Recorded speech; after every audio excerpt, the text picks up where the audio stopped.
we've accelerated dramatically. I mean, there are years when nothing happens, and then there's weeks when years happens. We just had that. We just had that week where years happened. I ascribe to the strategic argument of why we ought to buy them now, because we're going to need them in the future when it's going to be hard to get them. That's why we have those strategic reserves. That's why we have those stockpiles. Marco Santori joins us today. He is a senior advisor to Kraken, one of the world's largest crypto exchanges, and also the director of Wallet Connect.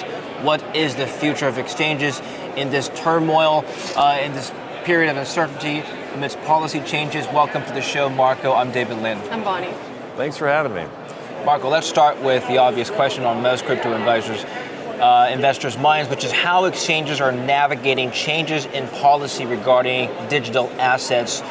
I mean, for the most part, it's been positive, right? Trump's administration more pro-crypto, but certainly legal and regulatory changes are uncertain. How are you navigating this as somebody who's advising Kraken? Yeah, it's a fantastic question. And frankly, for the first time in a very long time, it's got a great answer too. The exchanges, the infrastructure providers, those projects that interface with banks, with regulators, with the government, are starting to lead the charge, and frankly have been for the last couple of years. So at Kraken, I built the policy team. I built Kraken's first policy team, which folks in America usually think of as lobbyists, right? But it's more than that, right? It's thought leadership. It's leading policy thinking in Washington, D.C., policy thinking in the UK and London and Brussels for the EU. For the first time, it is the crypto community that's leading policy in crypto. That hasn't been the case, right, for very long. When I first got involved in all this in 2012, we mostly just wanted to stay under the radar. Now we're the ones that are actually making policy, and that's a very powerful thing. A lot of people are asking, what is the purpose of having a Bitcoin strategic reserve? And also, I want to get your comment on the crypto stockpile. Do we even need them? I actually think we do, and I feel like I'm in the minority now of crypto luminaries who are all much more luminous than I, but they all seem to be bearish on this thing. I feel like I'm the only one in the room saying, actually, I think the stockpile and the strategic reserve are great ideas. Not because I think it's good for the U.S. government to buy something for $1 and sell it for $2 later on. That's always a good idea, but that's not necessarily a good motivation, a good justification for a stockpile or a strategic reserve. The real justification is because we don't know what these things are going to be in the future, but we know they're going to be powerful and hard to get. Think about that. Let that sink in. Why do we have a strategic oil reserve, a strategic petroleum reserve? Because right? when wars happen, we need it. Yeah. Absolutely. But when wars happen, we don't need Bitcoin. That's the counter argument. Oh, that's debatable. This is the point. But that's a good point, right? That's a good point. That's exactly the point I'm trying to make, is that when we need it, it's going to be hard to get. That's why we have those strategic reserves. That's why we have those stockpiles. Are we ever going to need Bitcoin? Well, if all it does is what it does today, I get it. I don't think there's a whole lot of urgency. But if the last 10 years have shown us anything, it's that these assets are going to do more tomorrow than they do today. And if you look at the trend lines and you ignore the headlines, this stuff is going to be very important, very important. And because most of them are of limited quantities, they're going to be hard to get. Those are really good reasons to establish stockpiles, really good reasons to establish strategic reserves. So I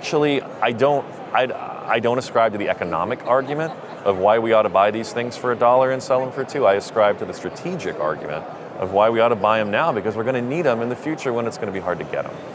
I understand Bitcoin will be hard to get, but what about Solana, Cardano, Ripple? Are they going to be hard to get? Well, so we didn't think ETH would be hard to get in the future, right? And then they changed the emissivity schedule, right?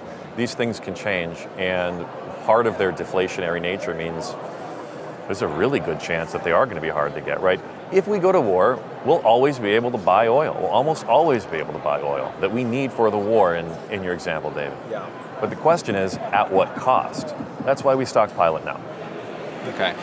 There's this debate about whether or not there's a crypto arms race going on with the U.S. now having a strategic crypto reserve, There's rumors that Russia, Putin will have a Bitcoin strategic reserve. Certainly there's an argument as to why Russia would want to de-dollarize and move into strategic assets, digital assets. So what should the proper regulation be to encourage the US or any country to pull out ahead in this crypto arms race? Yeah, look, let's zoom back and just think about what we used to call this issue. This used to be called the Bitcoin game theory, at least back when I got started.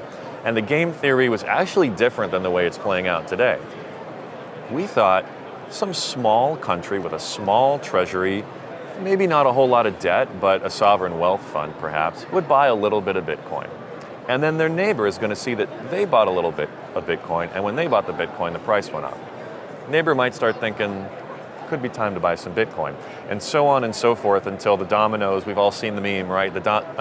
Until the very largest domino at the end of the line is the United States keeping Bitcoin in its treasury. That's not what happened. We moved that giant domino all the way to the front of the line. Well, not all the way to the front of the line, right? There are some other countries that own Bitcoin, but we've moved that domino way up. So, how much farther along on that game theory, on that what you're calling the arms race, are we? It seems like over the last 3 months we've accelerated dramatically. I mean, there are years when nothing happens, and then there's weeks when years happens. We just had that. We just had that week where years happened. And I think the market today, if you see the chop, you see the volatility, lots of effervescence, lots of really good feelings around the market. Sentiment is high, but altcoin prices are down. We're down from our all-time high of 109,000 in Bitcoin. Why? I think we're still trying to figure out what the heck just happened. That's what I think. And the folks who are paying the most attention, right, they have to report quarterly profits for the first time in crypto's history. Yeah. So in any event, what's the right regulation to foster that? Well, I think it's a good thing, right? So to be clear, I think we should be fostering it. But the state of play globally has also changed dramatically. Europe is far ahead. They have a whole comprehensive, tailored, built-for-purpose regulatory regime called MiCA. And the United States is just catching up. Thankfully, Congress is working hard. There are bills on market structure, stable coins, all working their way through. I testified before Congress recently, that we needed new laws to close those regulatory gaps, to rein in agencies that were out of control for political reasons, and we're starting to see it. Before we continue with the video, let me tell you about today's sponsor, Delete Me. Your personal information is probably online right now. Your full name, home address, phone number, sitting on data broker websites that anybody can access or buy. It's unsettling, but that's exactly why I use Delete Me. Delete Me helps remove your private information from hundreds of data broker websites. I've been using it for months, and every time I check my privacy report, I'm shocked by how many places had my data and relieved that it's gone now. Getting started is simple. Submit your info, and in about a week or so, you'll get a personal report showing where your data was found and what was removed. And it's not just one and done. Delete Me keeps scanning and removing your data throughout the year. Go to joindeleteme.com/DavidLin and use promo code DavidLin at checkout. Link down below, or scan the QR code here on screen and get 20% off of all US plans today. Take your privacy back seriously before somebody else does. I'll pass it to Bonnie, but I have a follow-up after this. Go ahead. Okay, well, the double-edged sword is that if more accumulation happens on the state level, would cryptos overall just stop being decentralized? Yeah, it's a good question, right? Could we be a victim of our own success? Okay. Is maybe the question you're asking. I don't think so. And I think this is one of the genius elements of Satoshi's original vision, is that the more interest there are from big players, the more interest there's going to be from other big players. And so we'll see the arms race, but I think because of the way Bitcoin is architected, and I can't speak for every single network out there, but you take Bitcoin as a good heuristic, right, a good example, the way it's architected is to be resistant to this sort of centralization. You can accumulate a lot of Bitcoin, that's great, but it's not going to help you 51% attack the network. It's not going to help you double spend Bitcoin. It's not going to help you convince other people that you have Bitcoins you don't have. If if you could take a wild guess, what do you think is going to happen? The game theory, the new game theory, how is it going to play out? I think that the market is massively underpriced what's happened in the U.S. over the last few months. Like I said, I think the community is still trying to get its bearings. The true believers here at this conference, right at Blockworks, feels a little bit differently. These folks are in the know, they have alpha. But I actually do think that once the administration makes good on its promise to accumulate more Bitcoin in a budget-neutral way, once that first attempt is made, and make no mistake, it will be made, we're going to see a lot of people look back on this time, on these few months, thinking, God, all the signs were there. All the signs were there that the U.S. is going to start accumulating Bitcoin, that Russia is going to start accumulating Bitcoin, that major economies around the world are going to start creating this huge demand sink. I think there's going to be a lot of people kicking themselves. What's going to happen once more adoption happens on institutional and state levels? What's going to happen to competition in the exchanges? What can Kraken or any other exchange do fundamentally to stay ahead in this era of looser regulation, more pro-crypto attitudes? There's more competition. Yeah. What happens when... Again, we're a victim of our own success. Right, exactly. High quality problems, right? Here's what I think. And this is something that we would always talk about on executive retreats, off the record, right, at Kraken. What happens to exchanges when mass adoption occurs? I actually think the temptation for exchanges, and not just exchanges, not just Kraken, but all infrastructure providers that touch the banking system, that touch governments, right? Not the really sort of exotic DeFi stuff, but just the picks and shovels plays, right? What happens to them? I think there's a real temptation there to be acquired by the large fintechs of the world, by the large banks. I am actually skeptical that the exchanges will continue to lead the way as pure crypto providers. I think they will be absorbed into larger institutions. I mean, you look at the traditional financial system, right? We're here in New York. Yeah. We're here at the center of American financial power, and it's all built on the worst revenue model known to man. They're picking up nickels in front of a steamroller. What are you talking about? Meanwhile, traditional finance, yeah, right? Okay. You look at their ability to generate profit, ability to generate revenue from users, and it's minuscule compared to the exchanges. Look at the average revenue per user of Coinbase versus the average revenue per user of PayPal. I mean, they're different ballparks, right? I think those large financial entrenched institutions are going to salivate once they have the opportunity to acquire, to merge, to whatever, with the crypto native players. And I think we're going to see something come out of that that's different. I don't think they'll be able to hold themselves back. I don't think their shareholders will let them hold themselves back from acquiring crypto native companies. That's not going to happen until we have clarity in DC. But once that happens, I think that's the path. What is your thought on sexes and dexes? Do you believe in a certain one, or yeah. You work for both?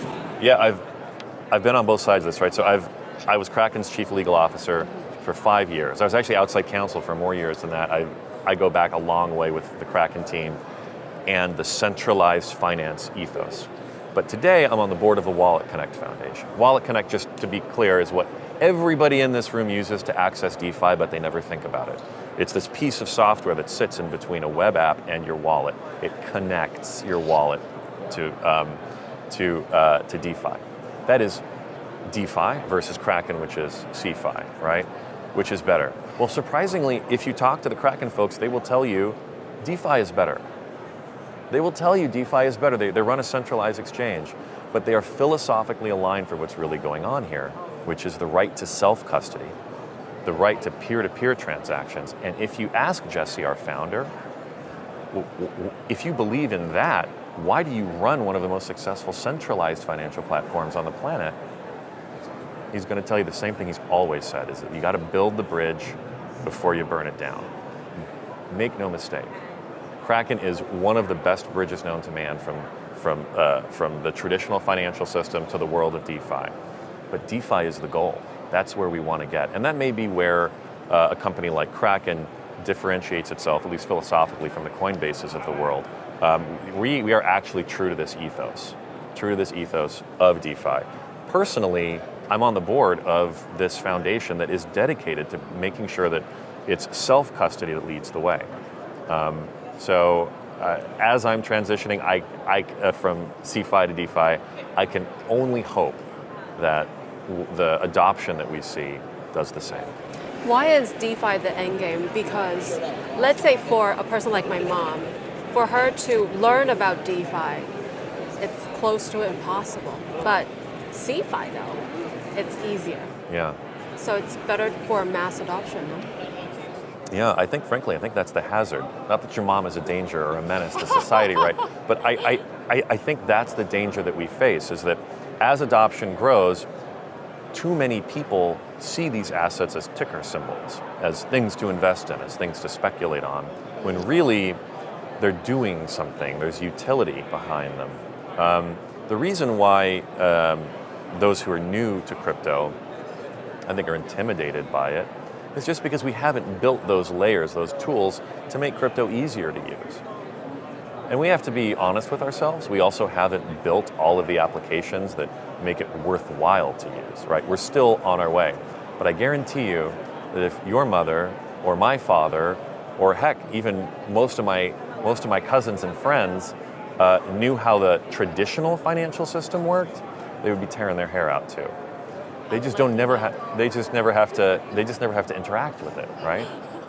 If they knew that the government doesn't even create our money, but we've delegated that authority to all the Main Street and Wall Street banks, they would be terrified, I think, right? There would be a riot in the streets, right? That's how the old saying goes. Right now, all of that is exposed in crypto. That's all you see, because we haven't built those accessible layers yet. We're going to. We have to talk about security. The Bybit hack, the largest theft in economic history. What have other exchanges learned from this experience? Yeah, there were a few failures in Bybit, right? $1.4 billion, I think is the number. Congratulations on that to North Korea. Goodness gracious, what a massive coup. Now they're going to have to spend it. That's going to be a little bit more of a challenge. We'll see where they get there. But there were failures, right? There were 3 failures going on. A failure in the software tools, a failure in the actual people. The people got breached, the tools got breached, the people got breached. But it also revealed something important about market structure, right? We're dealing with bearer assets here. The bearer nature of these assets is what makes them modular. It's what makes them permissionless. It's what makes them accessible to so many entrepreneurs, and why this ecosystem is growing so quickly. But it comes with its downsides, right?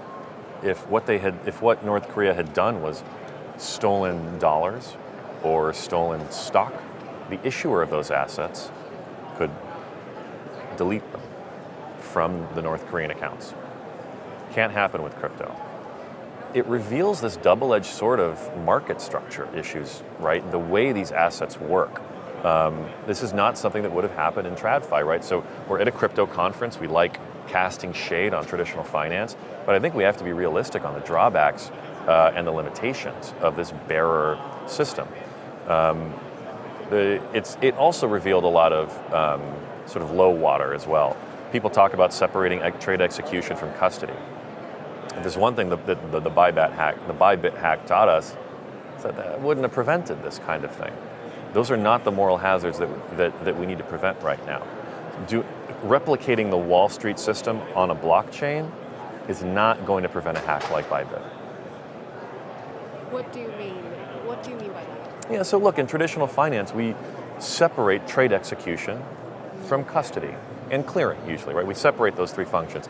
In crypto, those are all collapsed into the same entity, right? Coinbase does all 3 of those things. They'll execute your trade, they'll custody your coins and your dollars, your coins, while that trade is occurring, and they clear it to make sure that nobody can double spend the coins they don't have, right? That doesn't happen in traditional finance, and what we've heard is lobbyists, pundits, talk about how we need to replicate that traditional finance system on crypto to save it, to protect users. that would not have helped here in this Bybit hack. North Korea would still have your coins, even if Bybit wasn't custodying them, because they would have hacked them from somebody else. Not a solution. No easy answers here. The reason why we're all so excited is because Trump is now the US president and he is pro-Bitcoin, pro-crypto. What happens if he is no longer the president? Yeah, it's a good question, right? He's not going to be the president forever, right? This is a natural law. Say what you will about the politics. I think he wants to be. I think he wants to change the Constitution. I was going to say, say what you will about the politics, right? But you can't fade biology, right? He's not going to be the president forever. What happens when Democrats take power again? What happens when the next Republican takes power? Who knows, right? Look, there's a political angle to this. Is there really a credible Democrat nominee? Is there really a presumptive Democrat nominee is the first question. And two, how do they feel about Bitcoin? And then you ask the same question for the Republicans. Who's the presumptive Republican nominee? Common wisdom today seems to be J.D. Vance.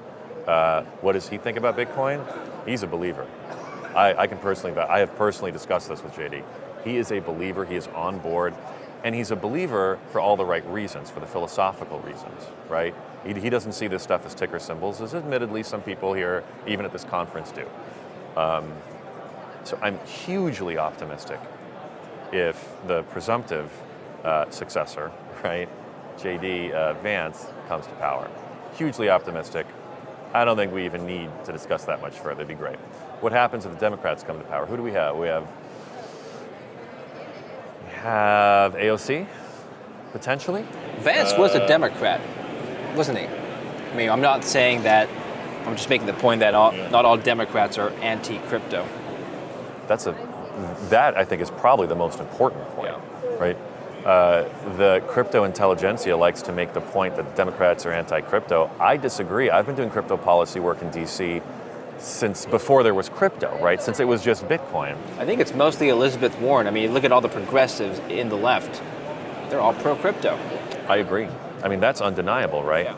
And even the Warrenites are mostly anti-crypto because they haven't really had an opportunity to think that hard about it or been required to think that hard about it. They've towed the party line because it's a relatively small issue compared to Medicare and Ukraine and gender identity and all this other stuff that's really, sucking up so much of the political air out of the room. I think that most of the Democrats, even the progressives, are just friends we haven't made yet. I truly believe that. Well, you're moving from CeFi to DeFi. I think now is a good time to talk a little bit more about your new venture, Wallet Connect. Tell us more. Yeah, so Wallet Connect is this incredibly important piece of software that sits between your wallet and a web app and Web 3.0. Nobody has to think about it. You just use it. But everyone who connects to DeFi, basically everybody, uses Wallet Connect. What Wallet Connect does that's so powerful is allow developers to create web apps without having to build all of the plumbing to connect to your actual assets, to the actual coins themselves, right? This is hugely important in a permissionless system, because you want developers to be able to build without having to ask permission from whoever created the coin-based project, to whoever built the browser, to all those things. That you shouldn't need that, and that's why Wallet Connect sits there. Philosophically, it's important because Wallet Connect allows you and ensures that you can self-custody your coins and still interact with DeFi and still interact with Web3. If you have coins in your wallet, you want to use them in Web3, what you do is you use Wallet Connect, and everybody must, it's really the market leader software. You use Wallet Connect to tie those two things together, and you don't have to think about it. Everything you just say sounds like they're against the government's interest. But a lot of governments are now pushing for crypto. How does that work? Yeah. Can we have our cake and eat it too? Right? I absolutely think that we can. The reason why so many governments sort of appear to be anti-crypto, it truly because we've come to rely on the information that intermediaries can provide the government for their policy efforts, for their enforcement efforts, for their prevention of crime, for their surveillance, things that governments realistically need to do to survive, right? They didn't do any of that with intermediaries prior to like 1970. It just didn't exist. It just didn't exist, right? When the Bank Secrecy Act in the United States came to pass, that's when the regulators and law enforcement started to deputize the banks, the money transmitters, the check cashers, the currency dealers to, if you wanted to be cynical, you call it spy on citizens. If you wanted to be more patriotic, you'd say they deputized them in the war on terror, right? That just didn't exist. The governments did just fine before 1970, right? So the question is, will crypto wean governments off of that intelligence that they get from those intermediaries? I think it should, because there's a cost to that intelligence. There's a reason why your bank sucks. There's a reason why walking into a bank today feels like walking into the Department of Motor Vehicles.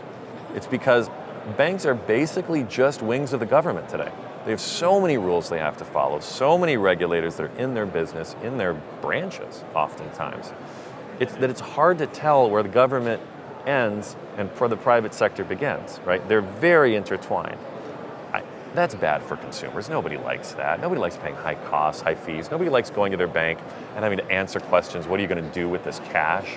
It's none of your business what I'm going to do with the cash. I don't know. Maybe I need to stay married and buy my wife something nice. Or, right, maybe I just need a vacation. It's no one's business. People don't want to answer those questions. So, can we have a system that is open, permissionless, the governments can still get the information they want on an aggregate basis? And we don't have to pay banks, we don't have to pay money transmitters, and we don't have to answer invasive questions about how we're using our money. If you buy your wife something nice with Bitcoin, she can't trace it. She won't know she won't know what's in your credit card. That's a good idea. It's a good surprise. I see you've thought about this before. I'm thinking about it now. I appreciate it. Anything else you want to add, Bonnie? Oh, last question. I think it's exactly what I asked you before we started recording.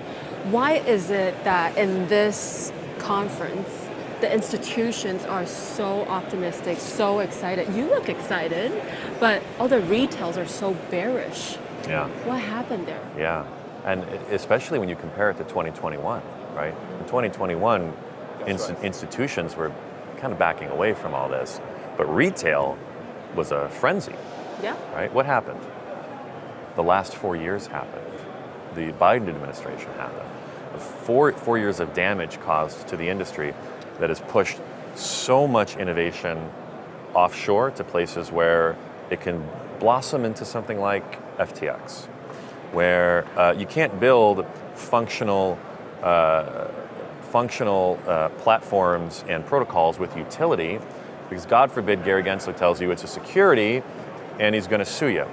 The last 4 years have caused us to push things offshore to FTX and to launch meme coins. And so yeah, retail's gotten burned.